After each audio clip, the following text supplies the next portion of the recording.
Okay, so today myself Apurupa Guho, today chemistry honors. Today I have to discuss on CSRNA 2026 June and GATE 2027 along with WBSET 2026 and other PGT exams.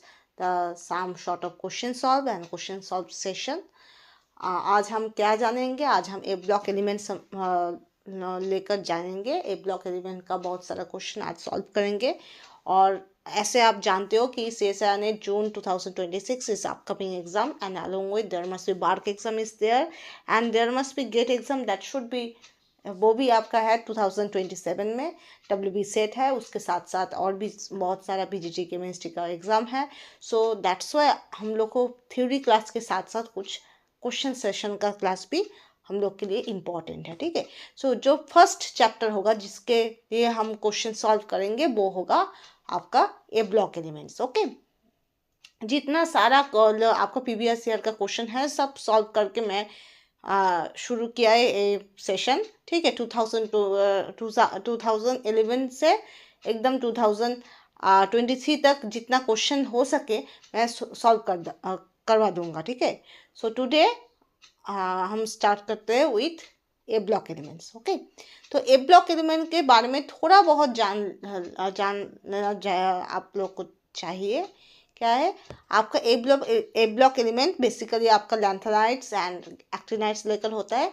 और lanthanides और actinides में क्या होता है, एक कुछ defines होता है। जैसे आपका लैंथेनाइड में 4A वो डीपली बरीड है, दैट्स आपका लिगेंड से ज़्यादा इंटरेक्ट नहीं कर पाता है, ज़्यादा इफेक्टिव नहीं होता है। और आपका जो एक्टिनाइड होता है वहाँ पर क्या होता है, लिगेंड से इंटरेक्ट होता है। तो CAPC का जो रोल होता है वो आपका एक्टिनाइड में प्ले होता है और लैंथेनाइड में प्ले नहीं होता है, ठीक है। एक बात हो गया, ठीक है। और दूसरा क्या बात है? दूसरा बात है आपका जो लैंथेनाइड्स है, जो लैंथेनाइड्स है वहाँ पर आपका एक कलर पैटर्न होता है जो N और 14-N उसका कलर ऑलमोस्ट सिमिलर होता है, ठीक है। एक आप N से मतलब सोचो आपका D1 तो आपका 14-1 जो होगा वो जो आएगा उसका और D1 का एक ही जैसा कलर पैटर्न होगा, ठीक है। एक बात है।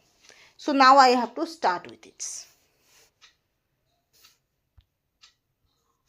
ओके, आज हम थ्योरी नहीं जानेंगे। थ्योरी के लिए अलग से हम क्लास लेंगे। A block, organometallic, bio inorganic, all of the chapter. Already मैं बायो इनऑर्गेनिक तो करवा ले रही हूँ, उसके साथ साथ हम ए ब्लॉक भी करवा देंगे, कोई बात नहीं। उसके बाद मैं ऑर्गेनोमेटेलिक, उसके बाद मैं EPR ESR वो भी करवा दूंगा, कोई प्रॉब्लम नहीं। सो आज हम जानेंगे कुछ क्वेश्चन सेशन जो आपका प्रीवियस ईयर का वो हम सॉल्व करके आपको दिखाएंगे, ठीक है। So now the first question is, ये आपका जून 2011 से हम स्टार्ट कर रहे हैं, ठीक है। जून 2011 बिकॉज आपका क्वेश्चन रिपीट हो रहा है। कभी क्वेश्चन का पैटर्न इजी होता है, कभी क्वेश्चन का पैटर्न मीडियम होता है, कभी क्वेश्चन का पैटर्न टफ होता है। तो on the based on this question pattern आपका कट ऑफ भी वेरी करता है, ठीक है। तो ऑब्वियसली ये भी आप जानते हो, रिजर्वेशन अनरिजर्वेशन वो भी जानते हो, उसके हिसाब से भी कट ऑफ वेरी करता है। और आपका 3 कैटेगरीज है, PhD only and LS and आपका JRF, तो उसका भी अलग अलग आपका वेरिएशन होता है, ठीक है। तो आपका बहुत सारा चीज़ आपका क्वेश्चन के पैटर्न के ऊपर भी डिपेंड करता है। अगर क्वेश्चन पैटर्न बहुत ही ईजी हो तो कट ऑफ ऑब्वियसली हायर होगा। अगर क्वेश्चन पैटर्न मीडियम हो तो आपका कट ऑफ भी मीडियम होगा, जो होना चाहिए वही होगा। अगर आपका क्वेश्चन पैटर्न बहुत ही टफ हो तब आपका बहुत चांस है कट ऑफ कम होने का, ठीक है। सो लास्ट टाइम जो आपका 2025 में हुआ था, जून 2025, वहाँ पर कट ऑफ बहुत कम हो गया था क्योंकि क्वेश्चन पैटर्न बहुत टफ था, ठीक है। तो आज हम क्वेश्चन इजी से डिफिकल्ट सब जितना हो सके उतना जानेंगे, ठीक है। So now the first question is, which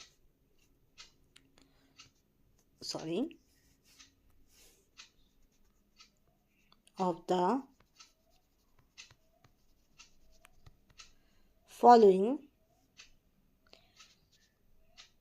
compound show a charge, ये चार्ज है, ठीक है, चार्ज ट्रांसफर बैंड, ठीक है। Option A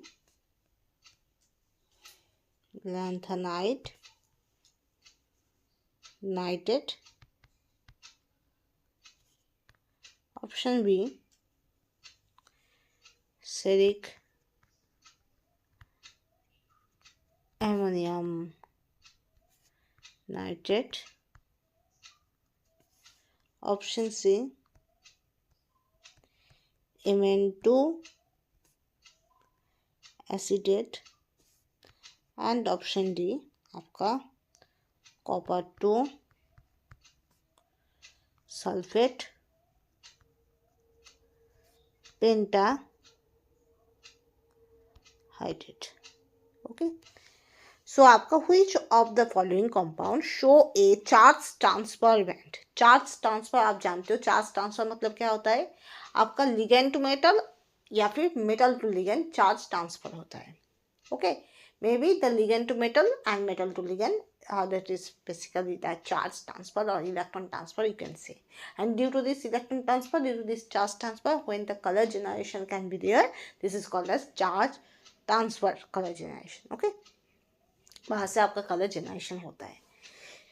lanthanide nitrate, ceric ammonium nitrate, Mn2 acetate and copper 2 sulphate pentahydrate. Okay, याद रखना, ऑलवेज रिमेंबर, आपका charge transfer में आपका इंटेंस कलर जनरेट होता है, उसके बाद आपका जो लैपोर्टे सिलेक्शन रूल होता है, उसके बाद स्पिन सिलेक्शन रूल होता है, वो भी इम्पॉर्टेंट है। तो अगर लैपोर्टे सिलेक्शन रूल और स्पिन सिलेक्शन रूल हो तो वहाँ पर I think spin selection rule को ज़्यादा मायने देता है, ज़्यादा इम्पॉर्टेंट है। पर आपका याद रखना, सबसे इंटेंस कलर होता है चार्ज ट्रांसफर में। Okay, that is the most intense colour can be generated due to charge transfer. Okay, so और क्या कैसे कैसे आपका कलर जनरेशन हो सकता है, that is first one charge transfer in solid ape center.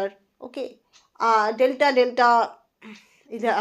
electron transfer, there must be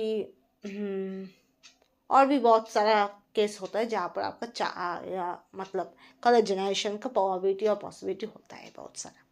ठीक है, तो यहाँ पर चार्ज ट्रांसफर के बारे में बोला है, तो चार्ज ट्रांसफर में ही फोकस करते हैं। क्या है, लैंथेनाइट नाइट्रेट, दूसरा है Mn2 acetate, ceric ammonium nitrate and copper 2 sulphate pentahydrate. याद रखना, ऑलवेज रिमेंबर, चार्ज ट्रांसफर एक होता है metal to ligand charge transfer, ligand to metal transfer charge transfer. तो फर्स्ट आप ये देखो कि आपका ऑक्सीजन स्टेट बहुत कम है या बहुत ज़्यादा है। अगर ऑक्सीजन स्टेट बहुत ज़्यादा होगा तो metal should be electron deficient, तब क्या होगा, ligand to metal charge transfer होगा, राइट। अगर आपका मेटल लो ऑक्सीडेशन स्टेट हो, मतलब -1 0 +1, तभी आपका क्या होगा, metal to ligand charge transfer. लिखो, जब आपका मेटल +3 +4 हो तब क्या होगा, ligand to metal charge transfer, LMCT। Okay, इसको हम क्या बोलते हैं, LMCT।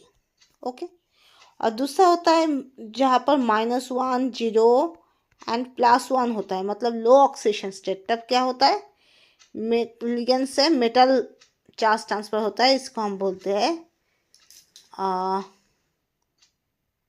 Metal to ligand charge transfer. Sorry यहाँ पर उल्टा होता है, मेटल टू लिगेंड, इसका मतलब metal to ligand charge transfer, MLCT। Okay, right. तो यहाँ पर आप फर्स्ट ऑक्सीडेशन स्टेट देखो, फर्स्ट आप ऑक्सीडेशन स्टेट देखो यहाँ पर क्या है, कॉपर 1 है, कॉपर 2 है, तो ये आपका -1 0 +1 में भी नहीं गया, +3 और +4 में भी नहीं गया, तो क्या होगा, ये आपका कोई भी LMCT और MLCT में नहीं होगा। अगर आपका LMCT हो, ligand to metal charge transfer, at least आपका +3 +4 ऐसा होना चाहिए, +5 +6 सो ऑन। और आपका जो metal to ligand charge transfer होना चाहिए तब -1 0 +1 होगा, +2 भी हो जाए तो तब भी आपका metal to ligand charge transfer होने का पॉसिबिलिटी बहुत कम है। तो +2 is not good a choice, +2 oxidation state is not a good choice. कोई भी आप मेटल टू लिगेंड बोलो और लिगेंड टू मेटल बोलो, जो +2 ऑक्सीडेशन स्टेट होता है ना, वो एक बॉर्डर लाइन में रहता है। वो ना उतना डेफिशिएंसी शो करता है, ना उतना इलेक्ट्रॉन रिचनेस शो करता है, ठीक है। तो ना उससे metal to ligand charge transfer possible है, ना metal to ligand charge transfer possible है। कोई भी कुछ चार्ज ट्रांसफर पॉसिबल ही नहीं है, मतलब नहीं हो सकता है। मतलब +2 को हम लोअर ऑक्सीडेशन स्टेट भी नहीं बोल सकता है और +2 को हायर ऑक्सीडेशन स्टेट भी नहीं बोल सकते हैं। That is the difference. Okay, now और क्या हो सकता है? लैंथेनाइट नाइट्रेट जो हो सकता है वहाँ पर आपका होने का पॉसिबिलिटी है पर Alen3+, राइट। पर सेरिक अमोनियम नाइट्रेट में सेरियम कैसे एग्जिस्ट करता है? सेरियम 4+। अगर आप हायर ऑक्सीडेशन स्टेट में कंसिडर करो कि +3 और +4 कहाँ पर आपका ligand to metal charge transfer होने का पॉसिबिलिटी है, देखो ज़्यादा कहाँ पर है। Metal to ligand charge transfer यहाँ पर पॉसिबल ही नहीं है, क्योंकि -1 0 +1 नहीं है। लोअर ऑक्सीडेशन स्टेट में मैंने क्या दिखाया? -1 0 +1, यहाँ पर कहीं पर भी है नहीं है। In this cases -1 0 +1, -1 0 +1, these 3 oxidation states are missing. That means metal is not electron rich in anywhere, so metal to ligand charge transfer is not possible here. Okay, so here only possible ligand to metal charge transfer. So now one is +3, other is +4. So which one is more probable for metal ligand to metal charge transfer? Where the metal is more electrodeficient, right? जहाँ पर आपका electron deficiency ज़्यादा है metal में, वहाँ पर भी ligand ज़्यादा इलेक्ट्रॉन देगा ना, वहाँ पर ज़्यादा ligand to metal charge transfer होगा, LMCT होगा। कहाँ पर होगा? +4 में, not +3।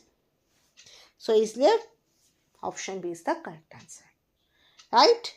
Sodium ammonium nitrate. Sodium ammonium nitrate में याद रखना, यहाँ पर आपका NO3 जो होता है वो कैसे एक्ट करता है? As a bidentate.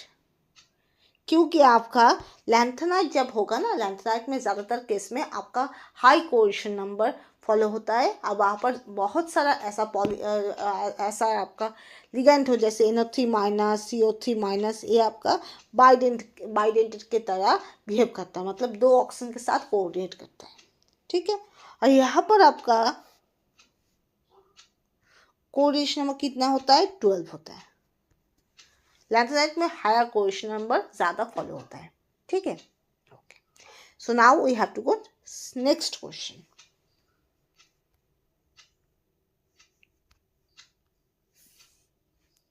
ये भी आपका जून 2011 का है।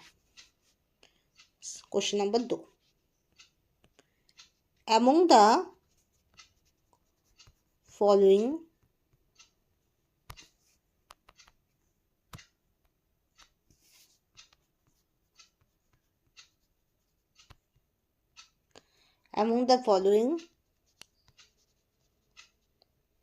statements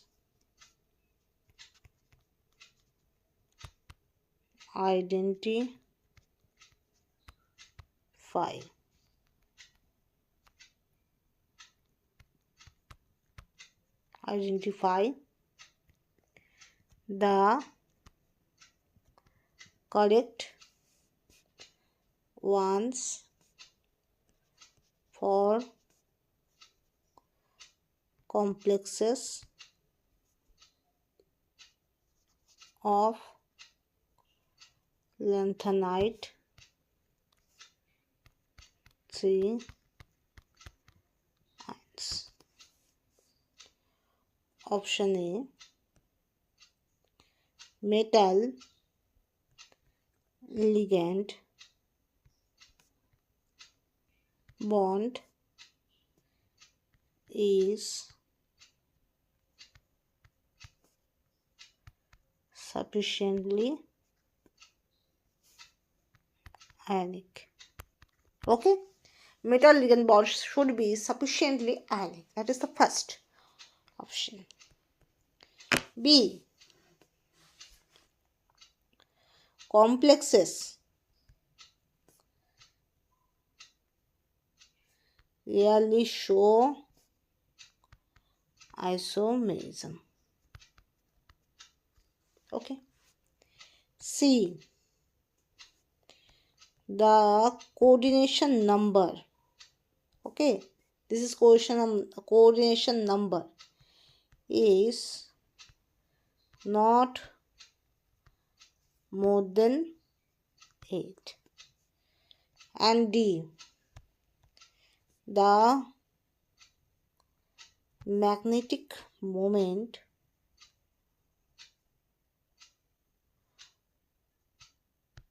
only spin only value.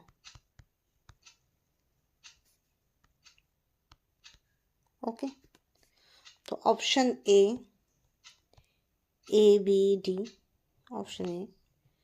Option B, A, B, C. Option C, B and C. Option D, A and D only. Okay, so you have to choose which one is correct. Among the following statement, identify the correct ones for complexes of lanthanide 3 ions. तो आपको देखना पड़ेगा lanthanide 3 ions की वजह से आपका कौन सा राइट है complexes. lanthanide 3 ions complexes के लिए आपको कौन सा राइट है. First one, A, metal ligand bond is sufficiently ionic. That means metal और ligand का जो इंटरेक्शन होगा वो ionic इंटरेक्शन होगा. Okay, so that's okay. Metal and ligand interaction should be ionic in nature. Next one, complexes rarely show isomerism. That means the complexes should show isomerism. That should be rarely. मतलब so many varieties of complexes never be produced. बहुत सारा variety का complexes produce नहीं होगा. Next one, the coordination number is not more than 8. 8 के ज़्यादा coordination number नहीं दिखा जाएगा. Okay. And last one, the magnetic moments, that should be only the spin only value. आप जानते हो magnetic moment basically आपका orbital contribution और spin contribution both लेकर होता है. पर यहाँ पर बोला है कि आपको lanthanides में सिर्फ spin only value को ही consider करना पड़ेगा, कोई भी orbital motion को consider नहीं करना पड़ेगा. तो आपको अब ऑप्शन A, B, D, मतलब A ठीक है, B ठीक है, D ठीक है. ऑप्शन B में A, B, C, मतलब A, B, C तीनों ठीक है. Then option C, B and C ठीक है. Option D, A and D ठीक है. So now you have to choose which one is correct. Time start now.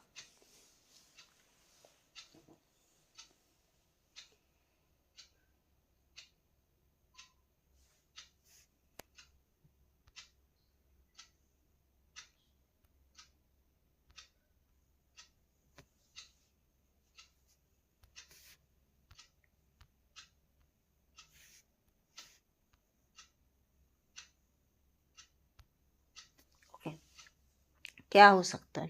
देखो, among the following statement identify the correct ones for complexes of lanthanide 3 ions. lanthanide 3 ions के बारे में बोला है, complexes, ठीक है.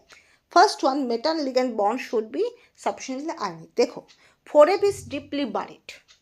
lanthanides having 4f orbital, right? 5f मतलब actinides, 4f मतलब lanthanides. So lanthanide basically have 4f and this 4f orbital is deeply buried. That means अंदर में घुसा हुआ है, right? So this अंदर में घुसा हुआ है 4f जो है, that's the deeply buried 4f is not affected too much by the ligand. ठीक है, जो अंदर में घुसा है वो ज़्यादा ligands के वजह से ज़्यादा affected नहीं होता है. ठीक है, तो there must be no role of CFAC, there must be no role of ligand, approaching ligand. Okay, वहाँ पर कोई भी अप्रोचिंग लिगेंड या फिर सीरीज का कोई रोल ही दिखा नहीं जा रहा है. ठीक है, जैसे एज फॉर एग्जांपल मेरे बारे में ही बोल रही हूँ. मैं क्या हूँ, मेरा एक बेसिक नेचर है, मैं या फिर घर में रहती हूँ या फिर कोई काम में बाहर जाती हूँ. कोई भी काम और घर छोड़कर मैं किसी भी जगह में नहीं जाती हूँ. ठीक है, तो मेरा दुनिया क्या है, एक काम है, दूसरा घर है. ठीक है, तो बाहर का दुनिया में जितना पीएनपीसी हो रहा है, जो भी हो रहा है, मुझे कुछ मालूम ही नहीं है, मैं अनइफेक्टेड हूँ. ठीक है, ओके. अब सोचो मेरा ही कोई दोस्त वो घर में भी रहते हैं, काम में भी जाते हैं, उसके साथ साथ वो सब लोगों के साथ पीएनपीसी भी करते हैं। ठीक है, तो बाहर के दुनिया में किसका क्या हुआ, कौन किधर चला गया, सब उसको अता पता है। दैट मीन्स वो इफेक्टेड है, उसको थोड़ा बहुत मालूम भी है, वो इंटरफेयर भी कर रहा है, वो उसको लेकर वो चर्चा भी कर रहा है, राइट। तो ये चीज़ हो रहा है 4F और 5F में।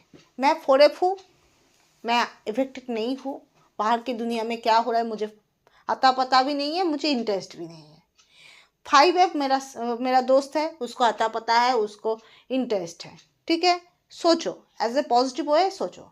तो अगर ऐसा हो ताले क्या होगा, आपका बाहर का दुनिया में जो भी होगा उसके लिए आपका दोस्त इफेक्टेड है, मैं इफेक्टेड नहीं हूँ। तो क्या होगा बोलो, ताहले बाहर की दुनिया के साथ मेरा कोई इंटरेक्शन ऐसा नहीं होगा, उसका ज़्यादा होगा, है ना। अगर पॉजिटिव वे में सोचो, नेगेटिव वे में नहीं, पॉजिटिव वे में सोचो, ताले ऐसा ही हो रहा है 4F के साथ। ठीक है, तो 4F is deeply buried, never interacted too much with the ligand, approaching ligand. तो what should be the interaction? पर इंटरेक्शन तो होना है, हमको तो बाहर के दुनिया में जाना ही है ना, मुझे थोड़ा बहुत आइडिया होना चाहिए। हाँ, आप मैं बोल रही हूँ मैं पीएनपीसी पसंद नहीं करती हूँ, पर क्या होता है मुझे जानना तो पड़ेगा, नहीं तो प्रॉब्लम है ना। काम और घर होकर तो नहीं चलेगा, दुनिया का खबरदारी भी जरूरी है। तब कौन सा इंटरेक्शन ज़रूरी है बोलो, मेटल और लिगेंड का तब इंटरेक्शन होता है, आपका आयनिक इंटरेक्शन हो रहा है। ठीक है, वहाँ पर कोई भी कोवैलेंसी का इंटरेक्शन नहीं हो रहा है। ठीक है, ओके, तो इसलिए ये बात आपका राइट है। ठीक, complex really show isomerism. Okay, complexes really show isomerism क्या होता है, अगर आपका आइसोमेरिज्म होना चाहिए तो आइसोमेरिज्म के पहले क्या होना चाहिए, कॉम्प्लेक्सेशन होना चाहिए। एक कॉम्प्लेक्स प्रोड्यूस होने का टेंडेंसी के ऊपर ही डिपेंड करता है आइसोमेरिज्म। आइसोमेरिज्म यहाँ पर वैसा आइसोमेरिज्म नहीं है कि फंक्शनल आइसोमेरिज्म, आपका जो आइसोमेरिज्म ऑर्गेनिक में पड़े हुए हो वो सब आइसोमेरिज्म यहाँ पर बात ही नहीं कर रहा है, यहाँ पर बात कर रहा है इनऑर्गेनिक आइसोमेरिज्म। मतलब एक कॉम्प्लेक्सेस का कितना सारा ऑप्टिकल या फिर स्टीरियो आइसोमेरिज्म हो सकता है, right. So there should be, before we have to going in isomerism, we have to check the complexation ability. अगर कॉम्प्लेक्स हो तभी आइसोमेरिज्म होगा, राइट। मैं क्लास 8 तक पढ़ा हूँ, उसके बाद ही मैं माध्यमिक दे सकती हूँ, है। ऐसा तो नहीं है मैं क्लास 8 तक कुछ भी नहीं पढ़ा, डायरेक्ट स्कूल में भर्ती हुआ और माध्यमिक दे दिया, ऐसा तो नहीं हो सकता है। तो what should be the answer, first you have to check the complexation ability. अब कॉम्प्लेक्सेशन एबिलिटी किसके ऊपर डिपेंड करता है, मेटल के बेसिसिटी के ऊपर डिपेंड करता है, मेटल के इलेक्ट्रॉन रिचनेस के ऊपर डिपेंड करता है, मेटल का कितना सारा ऑर्बिटल है उसके ऊपर डिपेंड करता है। ठीक है, पर देखा जाता है आपका आइसोमेरिज्म, आपका कॉम्प्लेक्सेशन एबिलिटी में क्या होता है, जो Ln3+ होता है, क्योंकि लैंथेनाइट तो ज़्यादातर केस में एग्जिस्ट करता है Ln3+, राइट। उसका ऑर्बिटल उतना सारा एबिलिटी नहीं होता है, मतलब आपका जितना होना चाहिए उतना नहीं होता है। सेकेंड थिंग, आपका जो Ln3+ हाईली बेसिक होता है, जो Ln3+ होता है वो हाईली बेसिक होता है। ठीक है, तो बेसिक मतलब क्या होता है, इलेक्ट्रॉन डोनेटिविटी ज़्यादा होता है। अगर इलेक्ट्रॉन डोनेटिविटी ज़्यादा हो जाए तो लिगेंड भी इलेक्ट्रॉन डोनेट करने के लिए आया है, मेटल भी इलेक्ट्रॉन डोनेटिविटी ज़्यादा है, तो कैसे कॉम्प्लेक्सेशन होगा, नहीं होता है। अच्छा, ठीक है, तो इसलिए आपका क्या होता है, आपका आइसोमेरिज्म रियरली शो होता है, ये भी आपका राइट है, राइट, ये भी राइट, रियरली शो होता है, रियरली मतलब कदाचित, कभी कभार। ठीक है, नाउ कोश number is not more than 8। मैं पहले ही बोला सेरियम अमोनियम नाइट्रेट, वहाँ पर कोश नंबर कितना था, 12 था ना पिछले क्वेश्चन में, तो कोश नंबर ऑलरेडी ग्रेटर देन 8 था। तो याद रखना आपका लैंथेनाइट्स में ज़्यादातर केस में कोश नंबर ग्रेटर देन 8 ही होता है, लेस देन 8 नहीं होता है, इसलिए 8 तो आपका इनकरेक्ट है। Question number is not more than 8 मतलब 8 के से कम नहीं, 8 से ज़्यादा नहीं होता है, ये बोला है। पर याद रखना 8 से ज़्यादा ही होता है, ठीक है, तो ये आपका इनकरेक्ट है। Next one, the magnetic moment is spin only value. मैंने बोला magnetic moment that means orbital motion and spin motion, okay. तो यहाँ पर क्या होता है, यहाँ पर आपका फोरहेड वेल शील्डेड होता है, अंदर की तरफ है, मेरे जैसा है, बाहर की दुनिया का कोई खबर नहीं, इसलिए तो प्रॉब्लम होता है ना, बाहर का खबर नहीं होता है तो आप अपडेटेड नहीं हो सकती हो, ये प्रॉब्लम है, बहुत बहुत बड़ा प्रॉब्लम है। तो क्या होगा, फोरहेड वेल शील्डेड होता है, राइट, तो वहाँ पर ऑर्बिटल कंट्रीब्यूशन नहीं होता है, ठीक है, बाहर का नॉलेज नहीं होता है, प्रॉब्लम होता है। तो ऑर्बिटल कंट्रीब्यूशन अगर नहीं हो तो कौन सा कंट्रीब्यूशन होगा, जीरो तो नहीं होगा। अगर मैग्नेटिक मोमेंट में कुछ तो कंट्रीब्यूशन होगा, किसका कंट्रीब्यूशन होगा, स्पिन का होगा। एक आपका दो टाइप का कंट्रीब्यूशन होता है, एक स्पिन एक ऑर्बिटल। अगर ऑर्बिटल कंट्रीब्यूशन नहीं हो तो कौन बचेगा, स्पिन कंट्रीब्यूशन। तो यहाँ पर सिर्फ स्पिन ओनली वैल्यू ही काउंट होता है, तो डी भी करेक्ट है। तो यहाँ पर A B D are correct, A B and D, right, और ए आपका रॉन्ग है, कैसे दिखाऊं, रॉन्ग है, तो कौन सा होगा, ए बी डी कहाँ पर है, ऑप्शन ए में है, तो option A B D is the correct answer, okay. Next one,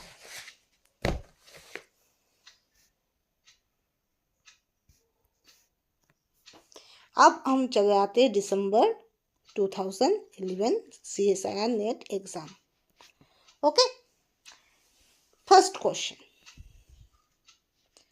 the coordination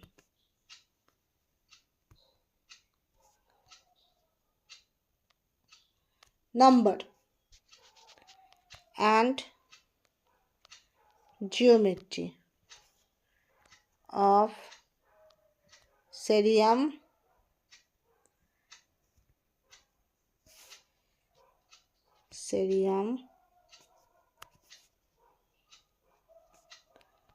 ion in cerium NO3 whole 6 2 minus are respectively.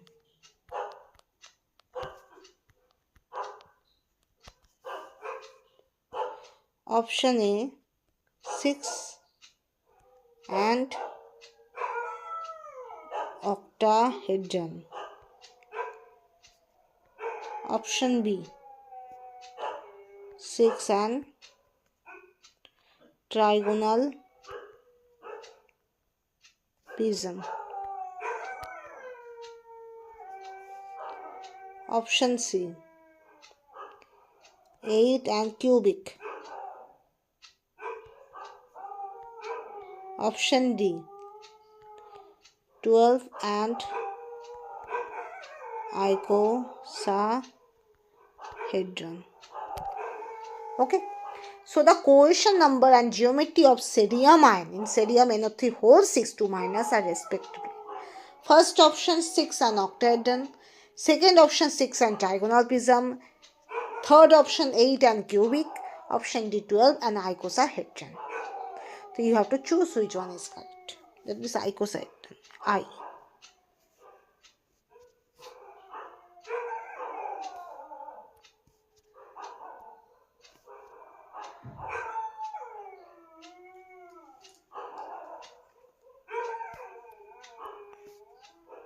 आइकोसाहेड्रन। अब ठीक है, क्या हो सकता है, देखो मैंने पहले बोला, यहाँ पर स्ट्रक्चर देख लो एक बार। ये आपका सेरियम है, डॉट डॉट डॉट ओ ओ, यहाँ पर ओ ही है, इन ओ है, ऐसे आपका structure, dot dot dot O in O, यहाँ पर स्ट्रक्चर है, ओ इन ओ, ऐसे स्ट्रक्चर है,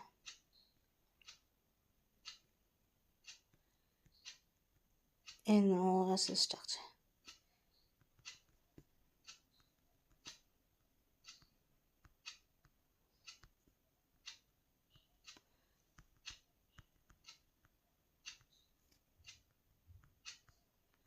इन ओ, ऐसे आपका स्ट्रक्चर है, ठीक है।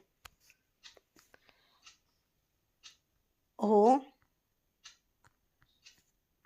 ऐसे,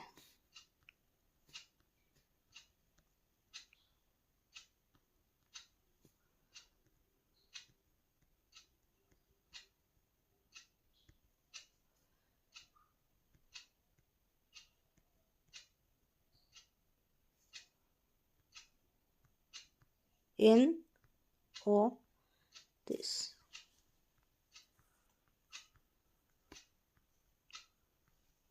अब ठीक है, राइट। आप गिनो, क्वेश्चन नंबर 1 2 3 4 5 6 7, मतलब ऐसे हैंड हैंड हैंड हैंड गिनो, 1 2 3 4 5 6 7 8 9 10 11 12, ठीक। तो कितना सारा है, 12, क्वेश्चन नंबर 12 है, ठीक है।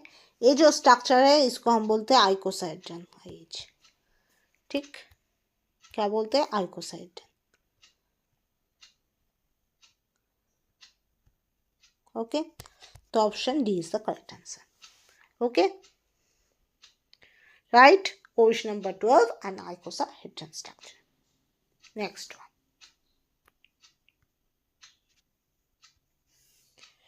Again, December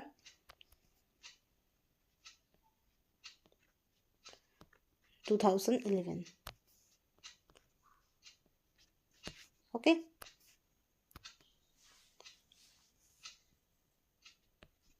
दो स्टेटमेंट 1 क्या लिखा है, uranium +6 is more stable,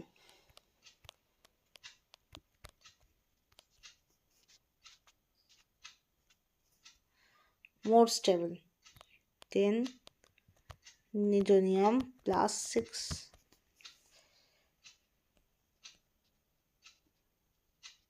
Statement 2, the valence electrons in europium are in 5f, 6d and 7s, okay. Now option A statements both are right, correct, and statement 2 is a correct explanation.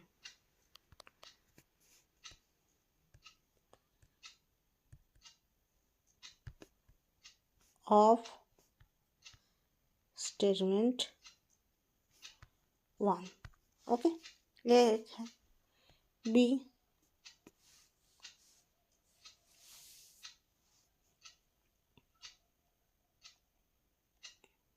statements both correct, okay. Statement 2 is not a correct explanation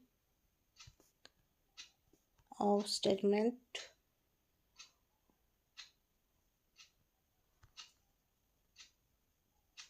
1. ये आपका option है C, both incorrect,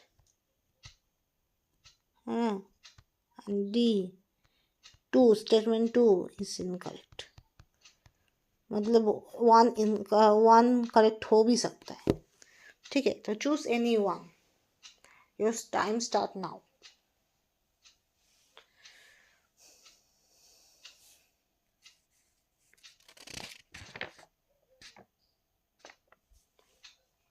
okay देखो, Statement 1, iopium plus 6 is more stable than nitonium plus 6. देखो आपका uranium किसका है? Uranium आपका actinide है, एक्टिनाइड ग्रुप का है। न्यूटोनियम आपका किसका है? लैंथेनाइड ग्रुप का है। ठीक, तो आप कैसे कंपेयर कर सकते हो? दो डिफाइंड ग्रुप का है। सोचो, एज फॉर एग्जाम्पल आप एज ए टीचर हो, आपको मैं बोल रही हूँ कि वो सीता और गीता एक क्लास 10 का है, एक क्लास 12 का है, कौन बेटर है? Can you tell me? आप बोल सकते हो? दोनों का क्लास लेवल अलग है, दोनों का सिलेबस अलग है, दोनों का बुक्स अलग है, दोनों का एग्जाम पैटर्न अलग है, दोनों का एग्जाम लेवल अलग है, आप दोनों का एज अलग है। आप कैसे कंपेयर कर सकते हो? How you can compare? Right, you can not compare because the classes are different. Sita belongs to class 10 and Gita belongs to class 12. How you can compare? You never be compare. आप compare कर ही नहीं सकते हो, right? तो iopium plus 6 is basically based on element of actinide series, and nidonium plus 6 is from lanthanide series. How you can compare? आप कैसे compare कर सकते हो? you never can able to compare. So that means the statement 1 is incorrect.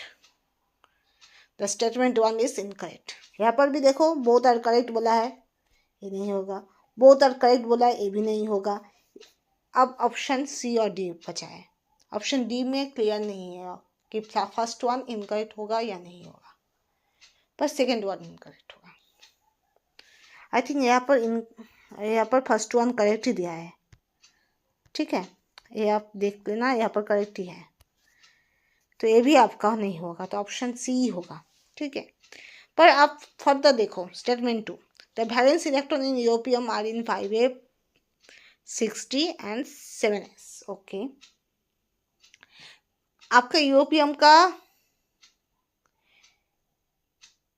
जो electron होता है वो 5s में नहीं होता है, वो आपका कौन सा सीरीज में है? एक्टिनाइड. तो एक्टिनाइड में कहाँ पर रहता है? 6, नहीं रुको, 5s में ही तो होता है. 5s, 6d एंड 7s में होता है. ठीक है,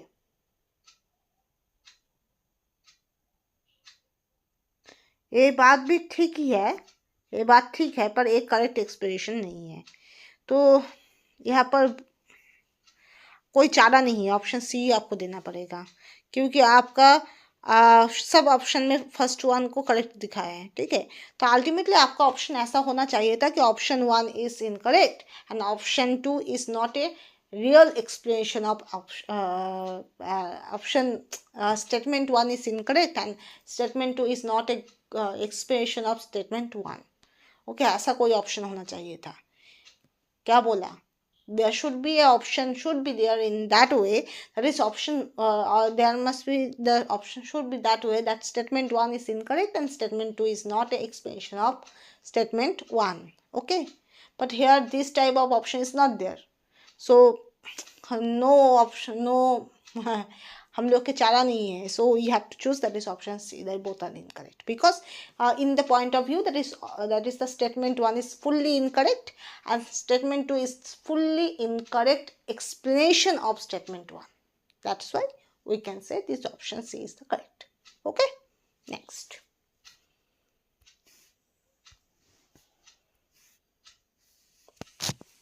Now June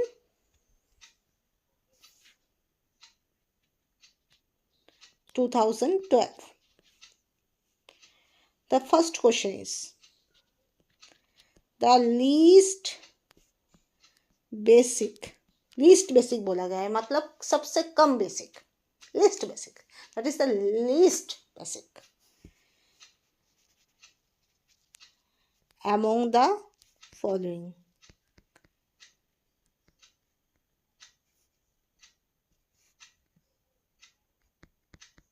Following is okay. So option A is basically aluminum OH whole 3. Option B is basically lanthanum OH whole 3. Option C is basically cerium OH whole 3. Option D is basically lutetium OH whole 3. So what is the answer? आपका सबसे list basic कौन सा है? Time start now. All are basically hydroxide, aluminum hydroxide, lanthanum hydroxide, cerium hydroxide, and lutetium hydroxide, and all having their valency almost same, charge almost same, charge +3, and valency, that is cohesion number, that should be plus, cohesion number also 3. Okay, 3 OH, that should be engaged with it. So there must be no difference in between of charge and cohesion number. So what is the difference? How we can say that is which one is the least basic? हम कैसे बोल सकते हैं? think about this. सोचो क्या हो सकता है. देखो, आपका जो ए भी आपका लैंथेनाइट सीरीज का है, ए भी आपका लैंथेनाइट सीरीज का है, ए भी आपका लैंथेनाइट सीरीज है. एक ही सीरीज लैंथेनाइट सीरीज. ठीक, लैंथेनाइट सीरीज में क्या होता है? ऑल लैंथेनाइट हाइड्रोक्साइड्स, जितना भी लैंथेनाइट का हाइड्रोक्साइड होता है सब क्या होता है? बेसिक ही होता है. हाँ, बेसिसिटी थोड़ा बहुत ग्रेजुअली कम ज़्यादा हो सकता है, पर सब बेसिक ही होता है अल्टीमेटली. पर एल्यूमिनियम का जो एल्यूमिनियम हाइड्रोक्साइड है वो बेसिक नहीं है, वो एम्फोटेरिक है. एम्फोटेरिक मतलब बीच का, बेसिक और एसिडिक का ठीक बीच में जो है होता है. ठीक, तो that's why the least basic कौन सा होगा? जो बीच का है, जो बेसिक नहीं है, जो एसिडिक नहीं है, बेसिक नहीं है, एम्फोटेरिक है, उसको हम बोल सकते हैं ना कम बेसिक, क्योंकि यहाँ पर एसिडिक कुछ भी नहीं है. तो यहाँ पर एक है एम्फोटेरिक, दूसरा है बेसिक. तो अब इस बेसिक को तो लीस्ट बेसिक नहीं बोल सकते, जो एम्फोटेरिक है उसको ही हम लीस्ट बेसिक बोलेंगे. राइट, तो option is the correct answer. Aluminum OH whole 3. That is a amphoteric and that is a least basic among the all. Next question. June 2012.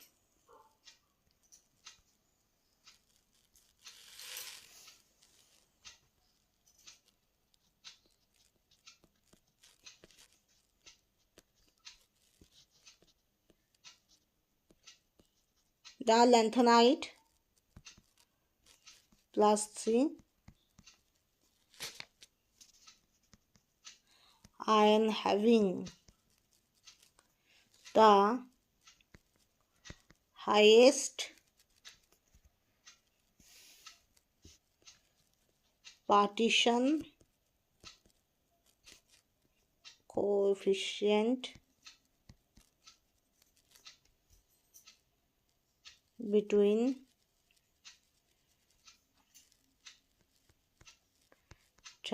tri-N-butyl phosphate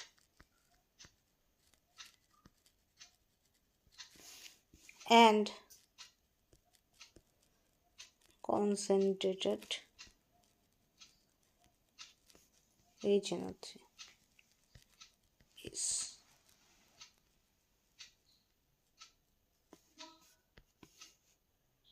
Option A lanthanum 3, option B europium 3, option C nidonium 3, option D lutetium 3. Okay, so the lanthanide 3 ion having the highest partition coefficient between the tri-N-butyl phosphate and concentrated HNO3. Basically क्या होता है?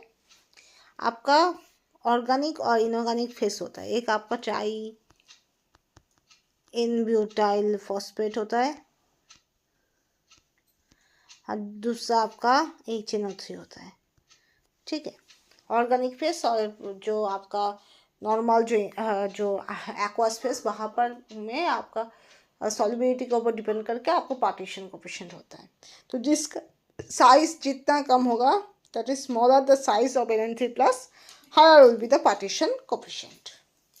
Size is inversely proportional to partition coefficient. ठीक है, जितना size कम होगा उतना partition coefficient होगा, जितना साइज बढ़ेगा तो पार्टीशन कमेगा, साइज कमेगा तो पार्टीशन कोफिशिएंट बढ़ेगा।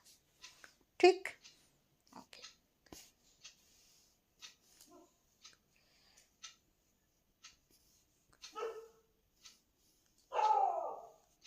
राइट, तो किसका साइज सबसे कम है? देखो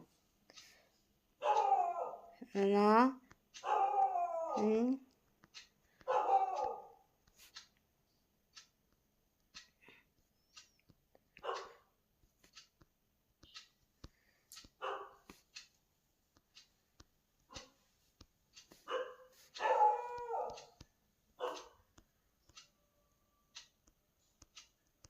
देखो एक के बाद एक मैंने क्या किया, साइज डिक्रीज कर रहा है। तो साइज सबसे कम किसका है? लुटेशियम का है। लुटेशियम का साइज सबसे कम है, तो लुटेशियम का सबसे ज़्यादा पार्टीशन कोफिशिएंट होगा। सबसे अल्टीमेटली क्या होता है, rights to left size that should be gradually decreases. Lanthanide में वैसा होता है, आपका साइज तो डिक्रीज होता है। लुटेशियम सबसे स्मॉलेस्ट है। Okay, lutetium is the smallest among the all lanthanides. Okay, so that's why when the size of the lutetium is smallest, obviously the partition coefficient that should be highest. So option D is the correct answer, lutetium 3. Okay, आपका charge जब +3 है, सबका chemical properties, physical properties, size difference ज़्यादा नहीं होता है, that's okay, but actually there left to right size फिर भी ग्रेजुअली डिक्रीज करता है। और अगर वो आप सोचो जो साइज आपको थोड़ा बहुत भी डिक्रीज किया है, तो on the perspective of this lutetium is the smallest in size, so that's why highest in the case of partition coefficient. Simple, because size is inversely proportional to partition coefficient. When size increases, partition coefficient that should be decreases. When size decreases, partition coefficient that should be increases. As the lutetium is smallest in size, so partition coefficient it is highest. Okay, next and आज के लिए last question. Next day I will start with again the 2023, 2013 to up to all. Okay, and हो सकता है हम ए block के साथ साथ कोई दूसरा भी करते हैं। ठीक है, CSIR नेट का और भी बहुत सारा टॉपिक है जहाँ का क्वेश्चन हम सॉल्व करेंगे, और PBSEL का करेंगे इस बार। ओके, क्या करना ही है। Okay, next one, third question, वही आपका जून 2012 में आया है। क्या आया है? The pair of lanthanides with the highest third ionization energy. Okay, option A europium gadolinium, option B europium ytterbium, option C इसको हम डिप्सोनियम बोलते हैं ना, क्या बोलते हैं जैसे। ओके, ऑप्शन डी में क्या होता है? Lutetium ytterbium. देखो यहाँ पर कौन सा, किसका आपका थर्ड हाईएस्ट आयनिश एनर्जी होगा। थर्ड हाईएस्ट आपका जो आयनिश एनर्जी है वो देखने के लिए आप पहले आप डाई पॉजिटिव आयन को देखो। जो डाई पॉजिटिव आयन ज़्यादा स्टेबल होगा उसका थर्ड आयनिश एनर्जी ज़्यादा होगा, क्योंकि तीन इलेक्ट्रॉन जाने के पहले तो दो इलेक्ट्रॉन जाता है, right? That is before the 3 electron releases, there should be 2 electron must be released, right? So you have to check the stability of di-positive ion. Okay, if the di-positive ion is such stable, so obviously gradually their third ionization energy should be high. Okay, because stability inversely proportional to energy. When the stability is high, so obviously it is very difficult to release the extra electron from the stable ion. Okay, right, clear? So देखो, आपका ईओपीएम जो होगा आप check कर लेना, ईओपीएम जो die positive है ना, उसका जो कॉन्फ़िगरेशन होगा वो 4f7 होगा। और आप जानते हो एफ क्या होता है, ऐसा होता है, 7 ऑर्बिटल होता है, 7 ऑर्बिटल, ठीक है? जहाँ पर आपका ये जो 4f7 है ये आपका हाफ फील्ड है, ठीक? ओके, नेक्स्ट वन इटरबियम 2+, इसका जो कॉन्फ़िगरेशन होगा वो कॉन्फ़िगरेशन होगा 4f14 होगा। Okay, that means fully filled. Okay, fully filled. तो half filled and full filled, you know this is a stable, highly stable, not a stable, highly stable.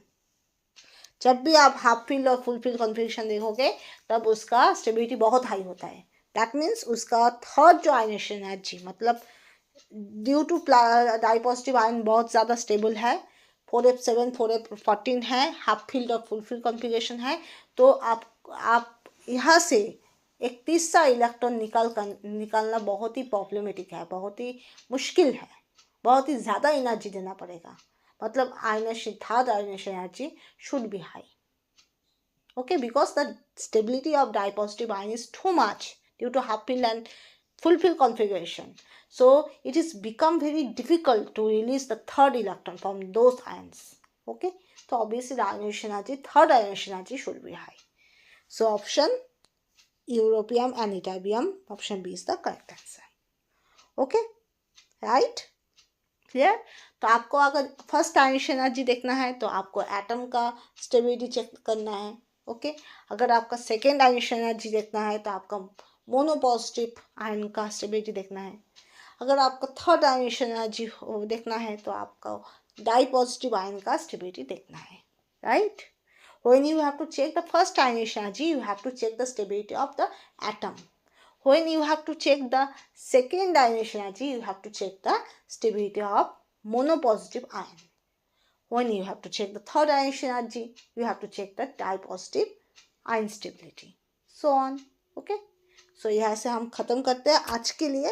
Next maybe I will start with a block the remain part. Otherwise I can start with other CSIRNet, GATE, all the PGT, all the WBS set, all the BARC, the important topics, previous year questions. Not only the previous year question from GATE set, obviously CSIRNet, all the previous year question I will solve. This my aim in this year. Okay. So thank you so much. You can subscribe my channel Upper Chemistry, and not only that, in the Facebook there should be Upper Chemistry groups are there. Apurupagho Education Consultant profile is there. Upper Chemistry thread and Instagram is also there. If you want the special attention, special take care for the CSIRNet interns, so you can say in the comment section. I will provide the WhatsApp channel and WhatsApp number. So thank you so much. And the corresponding messengers of Instagram, corresponding messengers of Facebook, that is also available. Okay, so thank you so much. यहाँ से हम खत्म करते हैं. So thank you.